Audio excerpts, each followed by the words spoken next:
as we look ahead to some marquee action across Europe this weekend. And there's a huge upset down under. Details on the international newsreel. My name is Bode Bruno. Good morning and welcome to Sports Express. Back and many thanks for joining us on the weekend edition of Sports Express. Like I did mention, there's a huge upset down under. To serve us all the latest from the Australian Open, here's Pedro Peter on the international newsreel. Thank you, buddy. We'll start off with the Australian Open, where 23-time Grand Slam champion Serena Williams has been knocked out of the Australian Open following the third round loss to Wang Qiang of China. The 38-year-old American made 56 unforced errors on her way to a 6-4, 6-7, 7-5 defeat to Qiang, which means Williams' quest for a record-equaling 24th Grand Slam title still goes on.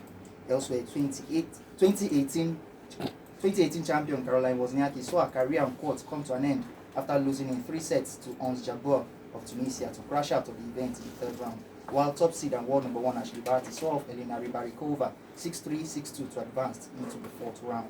Other fourth round qualifiers also include Petra Kvitova. And on to the men's corner, Spanish top seed Rafael Nadal reached the third round of the Australian Open after beating Federico Del Bonis of Argentina on Thursday. The 33-year-old took out Del Bonis in straight sets 6-3, 7-6, 6-1 and will face compatriot and 27th seed Pablo Carreno Busta in the fourth round. In other results, Russian 16th seed Karen Khachanov needed 4 hours 36 minutes to see off Mikael Ymer of Sweden in 5 sets. Austrian 5th seed Dominic Thiem also saw off Australian wildcard Alex Bolt in 5 sets, while Alexander Zverev, John Isner, Gael Monfils, Ernest Gulbis and Taylor Fritz all advanced. Lastly, to cricket, Nigeria's under-19 cricket team lost its second match at the ongoing ICC Under-19 Cricket World Cup in South Africa, going down by 246 runs to the West Indies on Thursday. The team, nicknamed the Junior Yellow Greens, began in bright fashion, with captain Sylvester Oakley taking 8 wickets in the first innings, but left too many free points from wide balls as they went all out in 21.4 overs with only 57 runs. Nigeria's next match is against England at the Diamond Oval in Kimberley on Saturday, but they can no longer qualify as they are out of the Super League and also in the second phase of the World Cup. The team will later on proceed to Potchefstroom in Johannesburg for ranking matches. Thank you very much, Pedro. Up next on the show, we head straight to the NBA. Bodo joins me for that this morning. We saw 3 games early hours of today where Washington Wizards beat the Cleveland Cavaliers 124 124 whatever. That's just what I was giving to me this morning. LA Lakers 120-113 over the Brooklyn Nets, and Dallas Mavericks did beat the Portland Trail Blazers 133-125. But your focus this morning has to be the All-Star Weekend starting lineup both for the Western and the Eastern Conference. A quick look at the players: Trae Young of the Hawks, Kemba Walker, Celtics, Pascal Siakam of the Raptors, Giannis of Bucks, and Embiid will represent the Eastern Conference. And to the West, we have James Harden for the Rockets, Doncic for Dallas, from Dallas, Leonard from the Clippers, LeBron from Lakers, and Davis also from the Lakers. But the surprising thing right here is that we have 2 Africans. Wait, calm down. Okay. It's basketball. Okay. There's a format to it. Okay. For the Eastern Conference, the backcourt, Kemba Walker and Trae Young. And the front court, Joel Embiid, Pascal Siakam, and Giannis Antetokounmpo. Okay. And for the Western Conference, the backcourt has James Harden. Okay. And Luka Doncic, and the front court, Kawhi Leonard, LeBron James, and Anthony Davis. I think Africa just made history here. For the first time ever, 2 Africans are on the starting list, and both of them are from Cameroon. That's Pascal Siakam, Toronto Raptors, and Joel Embiid, the Sixers. The 2 of them are Cameroonians. And I sent a tweet to Luka Mbamo this morning. Okay. Because he's got to be proud. Look Mbamo, it was from his camp that these boys were discovered, and I think he was feeling good because Luke himself has never been an All-Star. He started a good season, a good career in the NBA, but he's never an All-Star. And here's Pascal Siakam in his 3rd season, making his first All-Star, making his first All-Star breakthrough, and Joel Embiid making his 3rd All-Star breakthrough. So kudos to our Cameroonian brothers, they've made history. But just before you go, yes, you've seen the starters. What's your prediction? I know as the days go on, you'll still have to break down your analysis ahead of the All-Star Weekend. But from what you've seen so far from the starters in the Eastern Conference and the Western Conference, what sort of game are you looking forward to? I think the backcourt in fact, the Western Conference looks really, really strong. Luka and James in the backcourt is something else. Kawhi, LeBron, and Anthony in the front court. And you look at the Eastern Conference backcourt, the starting two, Kemba Walker and Trae Young. I'll give the West an edge over them, even the front court. Joel Embiid is injured, he might not play because he just has surgery, so it's likely that although he's been named the starter, someone else will step up and play in his place.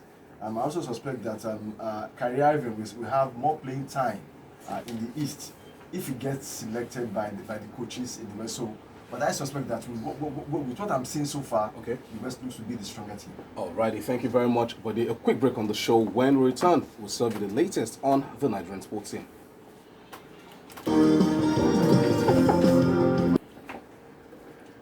Welcome back, and many thanks for staying tuned to the weekend edition of Sports Express. It's time for the Nigerian Sports Scene. Bodomutu is here for that. And buddy, both Rangers and Enyimba are back on the continent this weekend. In Group A, Pyramids will host Rangers, and in Group D, it's Enyimba versus Asania Agadir. Any hope for the Nigerian contingent on the continent? Rangers, I think Rangers will likely suffer a setback. They are facing a team that is very, of course, they know Pyramid. The Pyramids are flying. The Pyramids have come to Enugu and done a number on them. On the flip side, on the flip side, they don't know what to expect. But I don't think it will change much. So count that as an L for Rangers. If they shock me though, I'll be happy. But I don't think they get anything out of that game. For Enyimba at home would have given me a cause for joy, but they've not been homely. Let me put it that way. Recently, the 2-0 loss to Heartland was at home. Was for me a deep cut for them.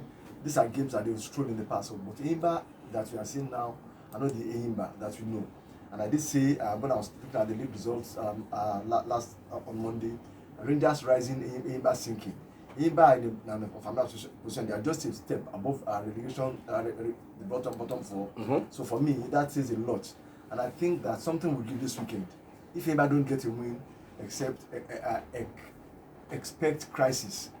Full-blown crisis to brew from Aba. Okay, league games to look forward to this weekend as well. In the NPFL, Sunshine Stars will host Kano Pillars. It's Wiki away at Rivers United. Lobby Stars versus Nasarawa, Castina versus Ifeanyi Dakada will host Jigawa Heartland away at Akwa United. Adamawa United will welcome Kwara United. Abia Warriors, Warrior Wolves, and MFM will play Plateau United in Lagos. MFM Plateau, that's a game to look forward to. Apart from the fact that game is being played in Lagos, MFM seems to play well against the big sides. So Plateau United, joint league leaders, that will be a good contest to watch. In Akwabon, I've got to be careful. They host Heartland. Heartland, I think they've taken on the personality of their coach, Ilechukwu. Ilechukwu started slowly, but he's got the team rolling. And so Akwa United, they've not been formidable at all, although they've had some results where they've been decent, but in others they've struggled. I think this one of those games that they've got to be at their best for them to get results. And before I go, as goes the women, goes the men as well. And went the men. Nigerian male table tennis team will not also be at the Olympics. The women lost to Poland. Yes, team events. The women lost to Poland 3-0. The men did better, but they still lost 3-2. Same to Poland. All right. So we are left fighting for the single spots. All the best to the lads. Moving on. Alrighty, thank you very much, buddy. And there goes the Nigerian sports scene. When we return from the break, it will be time for the World Soccer Report. Welcome back, and we've hit home stretch on the show, Sports Express, on this lovely Friday morning. It's time for the World Soccer Report. I have Yemi Adesanya joining me for that. A quick look at results from last night. In the Premier League, it ended Wolves 1, Liverpool 2, as the Reds are continuing to dominate this season in the Premier League. And in the FA Cup 4th round replay, it ended Tranmere 2, Watford 1, a huge upset, and that is after extra time, of course. And in the Copa del Rey, a number of upsets as well. Atletico Madrid, Betis, Eibar, Celta Vigo are all out of the competition. But Yemi, let's focus on Wolves versus Liverpool. 2-1 it ended. Once again, that man, Roberto Firmino, with a late strike for the Reds. I think it's safe to just give it on that this team will lose. They always find a way. Wolves were really good. I know it's always the problem when you play teams that are in really good form. When you are on top, when you are ahead, when you are looking good, when you are controlling the game, you have to take those opportunities. If you don't take them, you give them a chance to get back into the game. I think Wolves were really good for large parts of the game, but hey, Liverpool were Liverpool. And then it was good to see how, I think one thing I like about the club, especially this season, is the way he makes some in-game changes. You see in-game changes, bringing on this player, that player, and then they're changing formation from the 4-3-3 to 4-2-3-1. Sometimes the shape looks like a 4-4-2. Credit to Liverpool, I think it's safe to say nobody will beat this team. And FA Cup fourth round games this weekend. But we won't dwell on that. We'll quickly at the fixtures. Tranmere Rovers will host Manchester United. It's Bournemouth versus Arsenal. Hull City will welcome Chelsea. Fulham away at Manchester City. Shrewsbury versus Liverpool. And in the La Liga, the big game this weekend has to be Valencia Barcelona. Yemi, what are you expecting from this game? Well, Barca in the last two games, and that's the last two games of the new manager, have struggled as far as I'm concerned. You have a manager who gets the job done, and you have one who everybody's saying will play good, attractive football. For me, the football isn't looking attractive yet. I think it's still looking very slow and a bit moribund. So Valencia will be going into this one because they feel they have an opportunity to get something against Barca. I think it will be close. Something tells me we might have a draw. Why? Because Valencia seem to know how to play Barcelona, especially in critical times like this. So I think it will end in a draw.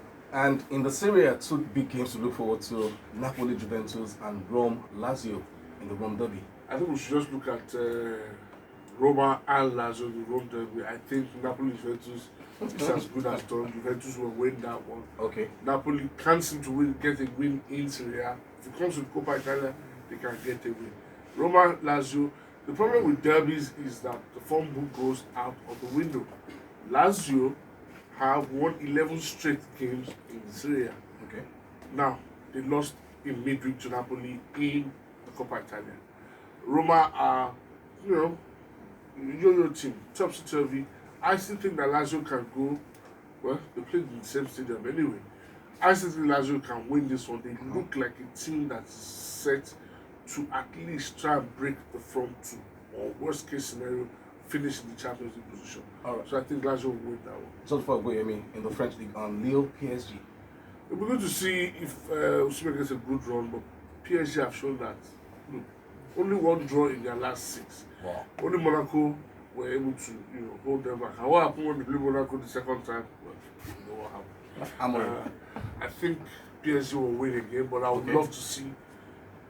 This game will show how much Osimhen has grown over the last few months. So maybe Osimhen gets a goal. That would be good for PSG will win now. All right, thank you very much, Yemi, and that's our show for today's Sports Express, brought to you on Classic FM 97.3. Do join us on Monday for a fresh edition of the show. My name is Bode Bruno. Do have yourself a lovely weekend.